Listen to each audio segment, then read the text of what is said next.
Hello everyone. तो आज हम लोग 2021 के आरओ के क्वेश्चन पेपर सॉल्व करने जा रहे हैं। ये 2-3 पार्ट में हम करेंगे क्योंकि हम सोच रहे हैं कि 50-50 क्वेश्चन करके करें, जिससे कि आप लोगों को भी ईजी हो, हमें एक्सप्लेन करने में भी ईजी हो। तो सबसे पहले स्टार्ट करते हैं फर्स्ट क्वेश्चन से। तो जैसे कि इसने फोक सॉन्ग और उसके ओकेशन, ये सिंगिंग का ओकेशन कब है, गायन का अवसर कब है, इस पर ये क्वेश्चन बेस्ड है। तो अगर हमने अभी यूपी स्पेशल में टॉपिक देखा होगा, चैती, ये कौन सा सॉन्ग है? ये एक सीजनल सॉन्ग है, मतलब एक मौसमी गीत, ये चैत के महीने में गाया जाता है। वहीं कजरी क्या है? कजरी एक विवाह और सीजनल गीत है। बात करेंगे सोहर, एक संस्कार गीत है, बच्चे के पैदा होने पे गाते हैं। तो अगर आप देखेंगे ना, डी को अगर 1 से मैच कर जाएंगे तो आपका पहला ऑप्शन सही हो जाएगा।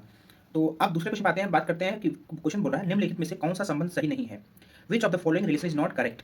तो आप देखेंगे 1 बाइट इक्वल टू 8 बिट होता है, 1 केबी इक्वल टू 1024 बिट होती बाइट होती है। बट वहीं 1 gigabyte equal to 1024 MB होता है, किलो बाइट नहीं। यहाँ पे होना चाहिए था एमबी, तब ये होता है आंसर सही। तो ये क्वेश्चन बन सकता है 1 terabyte equal to 1024 giga bite.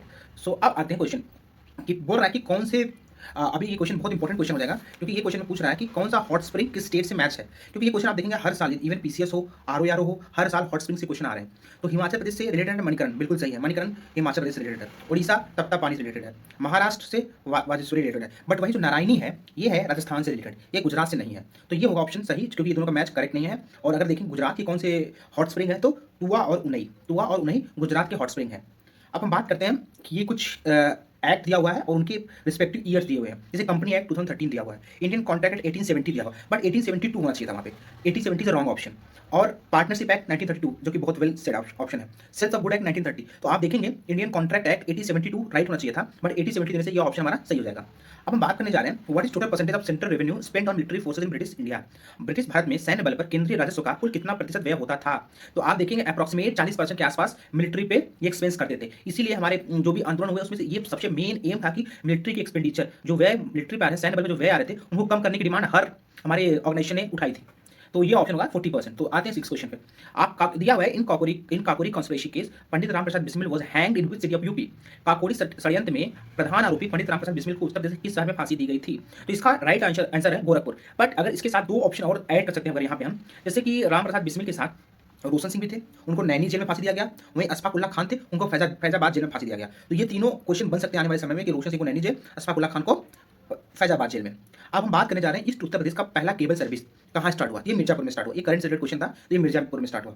और आते हैं साइंस बेस्ड क्वेश्चन। बोल रहा है tulsi plant has a medicinal values due to the presence of following. Option में 4 दिया हुआ है, inorganic acid, organic acid, phenols and flavonoids, lithium and bicarbonate. तो अगर देखें तुलसी के पौधों का औषधीय महत्व निम्नलिखित की उपस्थिति के कारण है। कार्बनिक अम्ल, फिनॉल और फ्लोराइड्स, लिथियम बाइकार्बोनेट। तो इसका राइट आंसर हो जाएगा फिनॉल और फ्लेवोनॉइड्स। अब हम बात करते हैं थोड़ी सी रीजनिंग के क्वेश्चन पे, जो बोल रहा है कि टीचर वर्ड दिया हुआ है हमें, ये टीचर वर्ड हमें दिया हुआ है। बोल रहा है कि इसमें से कौन सा, इसको अगर देखा जाए, इसमें से अगर रीअरेंज करेंगे वर्ड्स को, तो कौन सा वर्ड नहीं फ्रेम हो पाएगा? टीचर वर्ड में कहीं भी आई नहीं आता है, तो आप इससे मार्क कर सकते हैं कि चेयर वर्ड इस वर्ड से नहीं बन पाएगा। तो ये राइट आंसर हो जाएगा आपका। अब बात करने जा रहे हैं 10th क्वेश्चन की, बहुत इंपॉर्टेंट क्वेश्चन थी। हमारे Indian hotspot of biodiversity India का पूछा हुआ है। तो हमें पता है कि इंडिया में 4 बायोडाइवर्सिटी हॉटस्पॉट्स हैं। उसमें अरावली हिल्स नहीं है, आपका ईस्टर्न घाट भी नहीं है, इंडो गैंगटिक प्लेन भी नहीं है। आपके 4 हॉटस्पॉट अगर देखें तो वेस्टर्न घाट है, और उसके बाद आपका नॉर्थ ईस्ट का रीजन, इंडो बर्मा लैंड, इसका सुंडा लैंड, और ये 4 हैं इनके क्या बोलते हैं हॉटस्पॉट्स। अब आप बात करते हैं बहुत इंपॉर्टेंट क्वेश्चन पे, इसको अरेंज करने के लिए क्रोनोलॉजिकल ऑर्डर में दिया हुआ है कि गदर पार्टी की स्थापना लाला हरदयाल ने कब किया था। इसका राइट आंसर आपको देखना, तो देख सकते हैं कि 1913 में ये गदर पार्टी की स्थापना हुई थी। वहीं क्या बोलते हैं servant of Indian society Gopal Krishna Gokhale ने 1905 में किया हुआ है। और हिकी बंगाल गदर, जो कि पहली बार कोई न्यूज़पेपर हमारे इंडिया में पब्लिश हुई थी, वो 1818 में हुई थी। तो अगर बंगाल एशियाटिक सोसाइटी की बात करें, 1784 में सर विलियम जोन्स ने स्थापना की थी। तो इसका राइट आंसर हो जाएगा 4312 सॉरी, ये 1905। और इसका आंसर गलत दिया हुआ है एक्चुअली पेपर में, ये 1905 और ये 1913 है। बट ऐसा कोई ऑप्शन नहीं है कि जिसको हम मैच कर सके। तो ये आंसर सही होगा 4321, इसका आंसर होना चाहिए 4321। तो ये क्वेश्चन नेगलेक्ट हो चुका था पिछली बार, तो इसका करेक्ट आंसर यही है। अब हम बात करने जा रहे हैं आपका पहला रबर बेस्ड टायर मेट्रो कहाँ स्थित है? भारत में पहला रबर टायर आधारित मेट्रो कहाँ बनाया जा रहा है? तो ये है नासिक, इसका राइट आंसर। इसका आंसर है नासिक। अब हम बात करने जा रहे हैं chief source of hydrogen sulphide pollutant is. Hydrogen sulphide प्रदूषक का मुख्य स्रोत क्या है? सड़ते हुए वनस्पति एवं पशु पदार्थ, ऑटोमोबाइल, तेल रिफाइनरी और ताप विद्युत संयंत्र। अगर हम देखेंगे जैसे कोई भी सब्जी ये सब 5-10 दिन के लिए हम कहीं रख दें कूड़े करकट में, फिर एक अजीब सी स्मेल आती है उसमें से, वो स्मेल कुछ नहीं, हाइड्रोजन सल्फाइड की स्मेल है। तो वैसे ही जैसे DK of vegetation animal matter जो होता है, उसमें से जो गैस गंध निकल के बाहर आती है, वो H2S की गैस होती है। अगर उसको इनहेल करने से हमारी तबियत खराब हो जाती है। अब हम बात करने जा रहे हैं एक बहुत इंपॉर्टेंट क्वेश्चन पे एक बहुत इंपॉर्टेंट क्वेश्चन पे दिया हुआ है, इनको क्रोनोलॉजिकल ऑर्डर में सजाना है। तो क्वेश्चन में दिया हुआ है आपके सीडीपी कम्युनिटी डेवलपमेंट प्रोग्राम जो कि 1952 में स्टार्ट हुई थी, और रिकमेंडेशन ऑफ डेमोक्रेटिक डिसेंट्रलाइजेशन जो कि 1957 में बलवंत राम मेहता कमेटी ने दिया हुआ है, और इनिशिएशन ऑफ की विलेज स्कीम आप देखेंगे 1950 में हमारा फर्स्ट जब प्लानिंग कमीशन बनता था ये स्टार्ट होता की विलेज स्कीम के गाँव को थोड़ा सा सुदृढ़ करो, मजबूत करो। उसके बाद district rural development agency DRDA की स्थापना 1993 में होती है। तो ये 4 ऑप्शन है, इसको अरेंज अगर हम करेंगे तो 3, 1, 2, 4 इसके राइट ऑप्शन होंगे। तो ये 14 का सी आंसर करेक्ट है। अब हम बात करने जा रहे हैं इंडियन फॉरेस्ट रिपोर्ट के तहत 2019 के तहत ये करंट अफेयर क्वेश्चन है, कौन सा इंडिया का ऐसा जिला है जिसमें maximum number of tribal districts है, ऐसा स्टेट बताइए जिसमें maximum number of tribal district हो, इसके थ्रू फॉरेस्ट रिपोर्ट 2019 के थ्रू। तो आप देखिए इसका आंसर मणिपुर है, क्योंकि मणिपुर में 13 डिस्ट्रिक्ट्स हैं, वहीं नागालैंड में 12 डिस्ट्रिक्ट्स हैं, बाकी ये दोनों में कम है। तो आपका option Manipur is the right answer. अब हम बात करने जा रहे हैं क्वेश्चन, करंट रिलेटेड क्वेश्चन ये भी है, विच of the following is not mentioned in the farmer produce trade and commerce bill 2020। तो अगर देखें भारतीय कृषि उत्पाद व्यापार और वाणिज्य बिल 2020 में निम्न में से किसका उल्लेख नहीं किया गया था। तो इसमें एमएसपी न्यूनतम समर्थन मूल्य का बात नहीं कही गई थी, इसलिए इतना ज़्यादा धरना, इतना ज़्यादा प्रॉब्लम हुआ। तो इसका आंसर है एमएसपी की आंसर, इसका करेक्ट होगा। अब हम बात करते हैं 2011 के सेंसस से उत्तर प्रदेश का कौन सा मिलियन सिटी नहीं है। तो ये क्वेश्चन फिर भी बन सकता है, क्योंकि 2011 का सेंसस दोबारा हुआ नहीं है, तो क्वेश्चन बनने के पूरे चांस है। इसमें ऑप्शन है आगरा है, प्रयागराज है, मेरठ है, मुरादाबाद। तो अगर हम देखेंगे 2011 के सेंसस से हमारे पास कितनी मिलियन सिटी है, तो इसका आंसर देखेंगे तो ये 7 है। तो कानपुर है, लखनऊ है, गाजियाबाद है, आगरा है, मेरठ है, इलाहाबाद है, वाराणसी। तो इलाहाबाद वाराणसी अब ये ऑलमोस्ट सबको पता रहता है, कानपुर लखनऊ बड़े शहर है ये पता है, गाजियाबाद बहुत डेवलप्ड ये पता है, आगरा में ताजमहल इसलिए फेमस है, और मेरठ इसको याद कर लीजिए, मेरठिया गैंगस्टर से याद कर लीजिए, क्योंकि यहाँ 1 मिलियन पॉपुलेशन से ऊपर से मेरठिया गैंगस्टर, तो मेरठ इस तरह से याद कर लीजिए। तो ये होंगे 7 हमारे ऐसे डिस्ट्रिक्ट जो कि सिटीज जिसमें 10 लाख से ज़्यादा पॉपुलेशन है। तो ये हमारा आंसर हो गया मुरादाबाद, इसका करेक्ट आंसर, क्योंकि मुरादाबाद में ऐसा चीज़ नहीं है। अगर हम बात करेंगे प्रीएम्बल ऑफ इंडियन कॉन्स्टिट्यूशन की, जिसमें बोलता है मतलब जिसमें कहते हैं कि ये जो 3 टाइप के जस्टिस प्रोवाइड किए गए सिटीजन को वो कौन कौन से हैं, तो इसके सही आंसर होंगे social, economic and political justice की बात की जाती है, सामाजिक, आर्थिक और राजनीतिक न्याय की बात की गई है इसमें। इसका राइट आंसर होगा हमारा ये ऑप्शन, डी ऑप्शन। अब हम बात करने जा रहे हैं थोड़ा सा एग्रीकल्चर ओरिएंटेड क्वेश्चन है, कह रहा है deep rooted crop should be followed by the same type of crop. Hindi में समझेंगे, गहरी जड़ों वाली फसलों के बाद उसी की तरह की फसल उगानी चाहिए। क्या ये करेक्ट बात है? गहरी जड़ों वाली फसल इसलिए उगाते हैं क्योंकि ये क्या होता है, ये लैंड में पोर्स क्रिएट कर देते हैं, छेद, जिससे क्या होता है ऑक्सीजन और वाटर का आदान प्रदान बहुत अच्छा होता है। तो ये तो बहुत अच्छी बात है, लेकिन क्या दोबारा भी सेम बड़ी डीप रूट क्रॉप लगाना चाहिए? नहीं, गलत बात है। उसके बाद कोई छोटी रूट वाला क्रॉप लगाएंगे तो ज़्यादा फर्टाइल हो जाएगा और ज़्यादा हमको उपज देगा। तो ये ऑप्शन गलत है। दूसरा ऑप्शन पे जाते हैं, legume must be followed by non legume, मतलब फलीदार फसल के बाद बिना फली वाला फसल लगाना चाहिए। बहुत अच्छी बात है, सही बात है, क्योंकि अगर सेम टाइप की क्रॉप आप बार बार ट्राई करेंगे तो इससे क्या होता है कि अपने एग्रीकल्चर में मतलब क्या होता है इससे कि उपज हमारी कम हो जाती है। तो ये ऑप्शन हमारा सही हो गया। तो only 2 option will be the correct option. अब हम बात करने जा रहे हैं एक ऐसे इंडियन प्रेसिडेंट के नाम बताइए जो कि स्पीकर ऑफ लोकसभा भी थे। तो नीलम संजीव रेड्डी जी का नाम आएगा, ये 2 बार स्पीकर बने थे। तो अगर इसका डेट देखना तो 1977 और एक बार 1957 के आसपास, 67 के आसपास ये स्पीकर बने हैं। तो आप देख सकते हैं 1977 में 2 बार ये स्पीकर थे इंडिया के। अब हम बात कर रहे हैं नाइजर क्रॉप की। Niger crop is an oil seed crop, मतलब राम तिल की फसल एक तेल की फसल है। इसके बीजों में तेल की मात्रा कितनी पाई जाती है? इसका राइट आंसर है 37 से 47%, 37 से 47% का इसमें तेल का मात्रा पाया जाता है। तो ये बहुत इंपॉर्टेंट क्रॉप है, ये मिलेट की कैटेगरी में इसको काउंट कर लेते हैं, ऐड कर लेते हैं। तो राम तिल 37 से 47% इसमें ऑयल कंटेंट होता है। अब हम बात करने जा रहे हैं कि यूनियन टेरिटरी का कौन सा ऐसा यूनियन टेरिटरी है जिसमें सबसे लोएस्ट सेक्स रेशियो है। तो इसका राइट आंसर हो जाएगा डम एंड ड्यू। आप हमें ये कमेंट करके बताइए कि किस यूनियन टेरिटरी में हाईएस्ट सेक्स रेशियो होते हैं। अब हम 23rd क्वेश्चन पे जाते हैं, बात करते हैं with reference to cultural heritage of Uttar Pradesh with statement is correct. The oldest evidence of agriculture in global context has been obtained from many excavated site in this region. ये बात बिल्कुल सही है।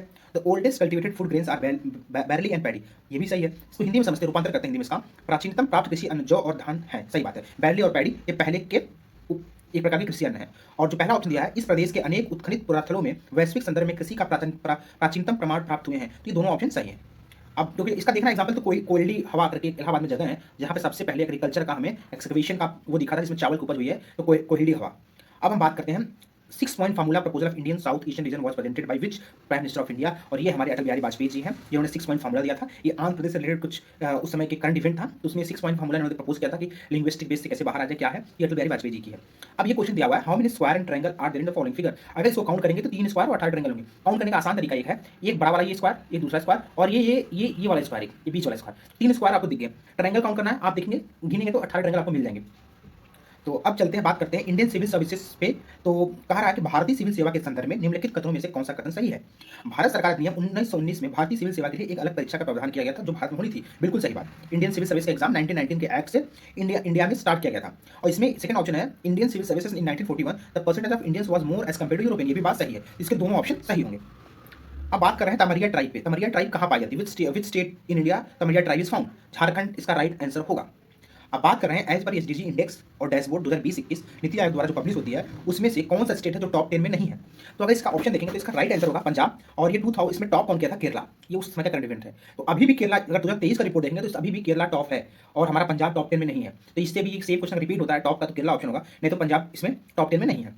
अब हम बात करने जा रहे हैं कि कौन सा ऐसा कंट्री निम्नलिखित में से किस देश की कुल ऊर्जा आवश्यकता का 99% जल विद्युत से प्राप्त होता है, मतलब 99% of its total energy requirement is obtain bye hydro power. तो इसका राइट आंसर है ब्राजील। ब्राजील में बहुत सारे hydro electricity power plant establish किए गए हैं, तो इसमें 99% ये अपना जो टोटल एनर्जी रिक्वायरमेंट है ये हाइड्रो पावर जनरेट करते हैं। तो बहुत बड़ी बात है, ग्रीन एनर्जी में बहुत अच्छा काम कर रहा है, रिन्यूएबल एनर्जी पे। अब हम बात करने जा रहे हैं, which of the following country is the largest producer of fish in the world. तो इसका ऑप्शन सबको पता है, चाइना है इसका आंसर। लेकिन वहीं सेकंड, अगर सेकंड नंबर पर रैंकिंग है तो उसका सेकंड रैंकिंग है इंडिया। थोड़ा सा डिस्टर्बेंस के लिए सॉरी, यहाँ पे थोड़ा लोग आगमन जा रहा है। अब हम बात करने जा रहे हैं largest source of national income in India. तो इसका service sector is the right answer. और ये बहुत अच्छी क्वेश्चन है, geographical indication for GI tag के बारे में question for black pottery is associated with which of the following place in UP. इसका राइट आंसर है निजामाबाद, जो कि आजमगढ़ डिस्ट्रिक्ट में एक प्लेस है निजामाबाद, वहाँ पे ब्लैक पॉटरी को जीआई टैग मिला है। तो ब्लैक पॉटरी के लिए geographical indication tag Uttar Pradesh में निम्नलिखित में से कौन सा स्थान को संबंधित है, तो निजामाबाद सही आंसर इसका।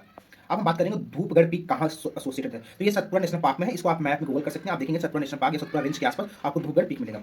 और ये क्वेश्चन ये क्वेश्चन ये है, होटल का है कि in secret code message hotel is coded as 300। आप देखेंगे जैसे नंबरिंग होता है ए बी सी डी का, नंबरिंग जब करेंगे ए बी सी डी ई का 1 2 3 4 5 ऐसा करके, तो आप होटल को जब देखेंगे तो इनका सम करेंगे तो 60 आएगा। और ये 5 लेटरों से बना हुआ है, इससे 5 का मल्टीप्लिकेशन है, तो ये हो गया 300। वहीं अगर बोर को देखेंगे तो इनका जो सम आएगा, बोर का जो सम आएगा वो 40 आएगा, 40 आएगा। ये 4 लेटर से बना हुआ है, 4 का मल्टीप्लाई करेंगे तो 160 हो जाएगा। इसका राइट आंसर है 160। हम बात करने जा रहे हैं कि कौन सा Indian which of the following state of India reported lowest percent of urban population. या तो इस तरह से बात कर सकते हैं, राज्य में सबसे कम नगरीकरण या राज्य में सबसे ज्यादा ग्रामीकरण कहाँ पे है। जी हिमाचल प्रदेश का आंसर है, इसका 60% 60.25% के आसपास यहाँ पे ग्रामीण लोग हैं। अब ये क्वेश्चन जो थोड़ा सा बहुत डिफिकल्ट हो सकता है, 36 क्वेश्चन जो है कि भैया हमें governor of reserve bank of India के नाम दे दिया गया, उनको क्रोनोलॉजिकल ऑर्डर में सजाइए, जो कि कोई तुक नहीं बैठता है ऐसे क्वेश्चन को सॉल्व करने का, बट फिर भी एग्जाम में आया तो हम देख लेंगे। तो इससे एक्सपेक्ट करते हैं 2023 में भी हमें एक बार गवर्नर्स का सीक्वेंस रट के जाना पड़ेगा, क्योंकि हो सकता है कहीं और मिक्स करके दे दे। इसका राइट आंसर के लिए थोड़ा सा हमें एक बार ये चार्ट देखना पड़ेगा कौन सा है। तो इसका राइट, हाँ, इसमें मनमोहन सिंह के बारे में दिया गया है, 1982 से 1985 के बीच में आरबीआई के गवर्नर थे। वहीं सी रंगराजन जी 1997 में, 92 से 97 में, और ये सुब्बाराव जी 2008 से 2013 तक, और सबसे पहले अजय पटेल 1977 से 1982। तो ये होंगे 4 गवर्नर, जिसका ऑप्शन होगा second, fourth, first and third. So आप लोग इसको एक बार चेक कर सकते हैं, इवन मैं अपना पीडीएफ ये टेलीग्राम में डाल दूंगा, अगर जरूरत पड़ेगा तो आप एक बार देख सकते हैं। अब हम बात करने जा रहे हैं अब्राहम अकॉर्ड की। अब्राहम अकॉर्ड में कौन कौन सी कंट्री है और ये क्यों बनाया गया। अब्राहम अकॉर्ड में 3 कंट्री हैं, इजराइल, यूएई एंड बहरीन। तो ये क्यों बनाया गया था, गल्फ कंट्रीज के बीच में बहुत सारा आपसी मतभेद था, उसको सॉल्व करने के लिए ये अब्राहम अकॉर्ड बनाया गया। हमें कमेंट में बताइए कि अब्राहम अकॉर्ड किस ईयर में बनाया गया। अब हम बात करने जा रहे हैं 38 क्वेश्चन में, जो कि सॉइल और स्टेट से क्वेश्चन है कि ये सॉइल कहाँ पाई जाती है, मृदा, ये मिट्टी किस राज्य से संबंधित है। तो अब पहला है एल्यूएबल सॉइल, जलोढ़ मिट्टी, तो ये सबको पता है उत्तर प्रदेश रिलेटेड है। काली मिट्टी, ये महाराष्ट्र के आसपास पाई जाती है, महाराष्ट्र के आसपास काली मिट्टी महाराष्ट्र। लाल मिट्टी आप देखेंगे आंध्र प्रदेश के कोस्ट पे मिलेगा, क्योंकि ईस्टर्न घाट पे ही लाल मिट्टी पाई जाती है, ये बेल्ट में, ये बेल्ट में लाल मिट्टी पाई जाती है, तो आंध्र प्रदेश का ऑप्शन होगा। और डेजर्ट राजस्थान में, तो इसका सही ऑप्शन होगा 2। अब हम बात करने जा रहे हैं, एक क्वेश्चन बहुत अच्छा क्वेश्चन है, बहुत कंफ्यूजन क्वेश्चन है। बोल रहा है कि कौन सा इसमें करेक्ट मैच नहीं है। ईमेल से इलेक्ट्रॉनिक मेल, जो कि सही बात है, www से वर्ल्ड वाइड वेब होता है, सीपीयू से सेंट्रल प्रोसेसिंग यूनिट होता है, ना कि कंट्रोल प्रोसेसिंग यूनिट। तो ये कंफ्यूजिंग वर्ड है, जो कि लोग थोड़ा सा अगर देखेंगे नहीं सही तो लगेगा ये तो गलत हो जाएगा। इसका होता है सेंट्रल प्रोसेसिंग यूनिट, तो ये ऑप्शन होगा गलत। और ALU is automatic logic unit, ये ऑप्शन सही है। साइक्लोन तोक्ते मतलब तोकते समुद्री चक्रवात कहाँ आया था, ये आया था अरब सागर में, अरब सागर में। इसका नामकरण कौन दिया है, म्यांमार ने दिया था। अब हम बात करने जा रहे हैं कौन सा एनर्जी दिया हुआ है इसमें और उनका रिलेटेड पावर दिया है, मतलब शक्ति किससे सम्मिलित नहीं है, पूछा हुआ क्वेश्चन। तो प्राथमिक ऊर्जा वो ऊर्जा होती है जिसको मतलब उसी फॉर्म में हम यूटिलाइज करें, उसी फॉर्म में मतलब उसी दशा में उसको हम यूटिलाइज करें, वो होता है हमारा प्राइमरी एनर्जी। जैसे एग्जाम्पल पेट्रोल, डीजल, कोल हम निकालते हैं, रिसोर्स ऑब्टेन करते हैं और उसी उसके स्टेट में हम यूज करते हैं, तो वो हमारा हो गया primary energy. But tidal energy ऐसा नहीं है। कॉमर्शियल एनर्जी में oil and gas, non commercial energy में एनिमल टंग, और नॉन कन्वेंशनल एनर्जी में सोलर एनर्जी। 3 ऑप्शन सही है। अब हम बात करने जा रहे हैं ट्रेडिशनल फोक ड्रामा की, जो कि भांड पाथर, ये किस राज्य से संबंधित है। तो ये है जम्मू कश्मीर से। और ये क्वेश्चन ये देखिए, इसमें दिया हुआ है, एक क्वेश्चन इसमें ये दिया हुआ है कि एक क्वेश्चन ये दिया हुआ है, हाँ सॉरी डिस्टर्ब हो गया था। एक क्वेश्चन को दिया हुआ है, इसमें ये कुछ कोड दिया हुआ है और इसमें से भिन्न पूछा। तो इसके लिए ये बहुत आसान है, अगर आप देखेंगे तो बहुत अच्छी तरीके थोड़ा सा मेहनत करने हो जाएगा। जैसे जे का कोड होता है 18, सॉरी आर का कोड है 18, जे का 10, इन दोनों के बीच का डिफरेंस निकाल लिया है और -1 कर दिया है, तो 7 आया। वैसे आर और बी का किया तो 3 आया, ई और के किया तो 5 आया, डी और जी का किया तो 2 आया। तो अगर आप देखेंगे तो इस यहाँ पे जे आर के साथ 7 होना चाहिए था, तो इसलिए ये गलत है। अब हमसे पूछा गया है कि हमें डिक्रीजिंग ऑर्डर में प्रोडक्टिविटी को लगाना है इकोसिस्टम में, घटते उत्पादकता के क्रम में अधोलिखित में से कौन सा पारितंत्र क्रम सही है। तो सबसे ज़्यादा प्रोडक्टिविटी कहाँ है, मैंग्रोव में है, फिर ग्रासलैंड में है, फिर लेक्स में है, फिर ओशन में है। तो ये वाला ऑप्शन सही हो जाएगा। मतलब अगर इसको असेंडिंग में होता तो सबसे पहले ओशन आता, फिर लेक आता, फिर ग्रासलैंड, फिर मैंग्रोव। तो डिसेंडिंग ऑर्डर पूछा है, तो डिक्रीजिंग ऑर्डर में तो ये mangrove is the first option. हम बात करने जा रहे हैं which of the article of the Indian constitution the parliament can make a law on a state list subject for giving effect to international agreement. Question यही पे है कि इंटरनेशनल एग्रीमेंट के लिए हमारा पार्लियामेंट सब्जेक्ट लिस्ट में changes करता है, वो कौन सा आर्टिकल में है। इसको हिंदी में समझते हैं, रूपांतरित करते हैं। भारतीय संविधान के किस अनुच्छेद के अंतर्गत अंतर्राष्ट्रीय समझौतों को प्रभावी बनाते हुए संसद राज्य सूची के विषय पर कानून बना सकता है। संसद अंतर्राष्ट्रीय समझौते इंटरनेशनल एग्रीमेंट को प्रभावी बनाते हुए संसद राज्य सूची के विषय पे काम बना सकता है। कौन सा आर्टिकल से होता है? ये आर्टिकल 253 है। तो अब हम इसमें चारों आर्टिकल के बारे में थोड़ा देखेंगे क्या क्या आर्टिकल है, तो क्योंकि इससे क्वेश्चन बन सकते हैं नेक्स्ट टाइम में भी। तो इसका इसका देखेंगे तो 253। तो जैसे 249 हमें पता है, आर्टिकल 249 क्या होता है, अगर पार्लियामेंट चाह जाए तो नेशनल इंटरेस्ट में स्टेट लिस्ट में हमारे मतलब स्टेट लिस्ट में अमेंडमेंट कर सकता है। वहीं 250 की बात करेंगे तो 250 क्या होता है, अगर नेशनल इमरजेंसी है तो हमारा पार्लियामेंट पूरे नेशनल के लिए एक लॉ बना सकता है। ये नेशनल इमरजेंसी के टाइम में काम आता है, इमरजेंसी में। और वहीं 249 नॉर्मल वेज में पार्लियामेंट हमारे पूरे नेशनल इंटरेस्ट के लॉ बनाएगा, वो होगा 249। वहीं 252 की बात करेंगे तो जैसे दो स्टेट आपस में कंसेंट देखे कि भैया हमारे बीच में मतभेद है, आप हमारे लिए लॉ बनाइए, तो आर्टिकल 252 आता है।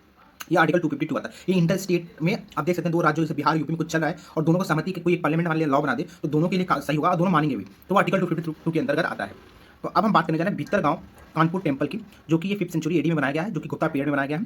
It is the oldest brick temple of India, बिल्कुल सही बात। ईंटों से निर्मित ये भारत के प्राचीनतम मंदिरों में से एक है। तो ये जनरल स्टेटमेंट है। अगर इसको ट्रिक देखेंगे ना, ये general it is the one of the oldest brick, one of the, ये मंदिरों में से एक है। तो आप इसको जनरल स्टेटमेंट इसको सही मार सकते हैं।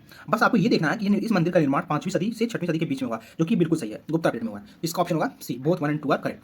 अब हम बात करने जा रहे हैं कौन से विजिटर पुर्तगीज नहीं है। तो आपको ये पता है डुआर्टे बारबोसा और डोमिंगो पेस, ये विजयनगर इंपायर मतलब विजयनगर इंपायर में आए थे। मतलब जब उस समय कृष्णदेवराय किंग थे तब उस समय आए थे। फर्नांडो नुनीज भी विजयनगर इंपायर में आए हैं।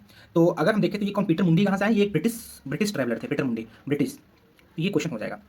अब ये क्वेश्चन बहुत फेमस है, यूपीएससी का बहुत फेमस क्वेश्चन है। Who led the Banaras rebellion against the britisher? तो राजा केत सिंह इसका राइट आंसर है। अब हम बात करने जा रहे हैं कुछ क्रॉप उनके रिलेटेड कंट्री से। तो रबर का मेल देखिए थाईलैंड से, रबर थाईलैंड में बहुत पाया जाता है। तो थाईलैंड के लिए उनकी मेन फसल क्या है? रबर है। तो स्पेन ऑलिव ऑयल के लिए बहुत फेमस है। स्पेन में बहुत वैराइटीज 100 वैराइटीज का ऑलिव ऑयल पाए जाते हैं। और ब्राजील को बोलते हैं सुगर बाउल ऑफ वर्ल्ड। तो ये एक शुगर केन वहाँ पे पाया जाता है। तो गन्ना ब्राजील, स्पेन ये, और बच गया कॉफी। कॉफी मंगोलिया दिया है लेकिन गलत ऑप्शन। कॉफी तो मंगोलिया में पाया जाएगा थोड़ा बहुत, लेकिन वहाँ का मेन फसल नहीं है। तो कॉफी मेन कहाँ पाया जाता है? सबको पता है, ब्राजील में। कॉफी ब्राजील में। अब आते हैं 50th क्वेश्चन पे, जो बोल रहा है water pollution of river is measured by, 4 option दिया हुआ है। नदी का जल प्रदूषण मापा जाता है जल में घुले ऑक्सीजन की मात्रा से। बीओडी के कॉन्सेप्ट पता है हमें, बायोलॉजिकल ऑक्सीजन डिमांड।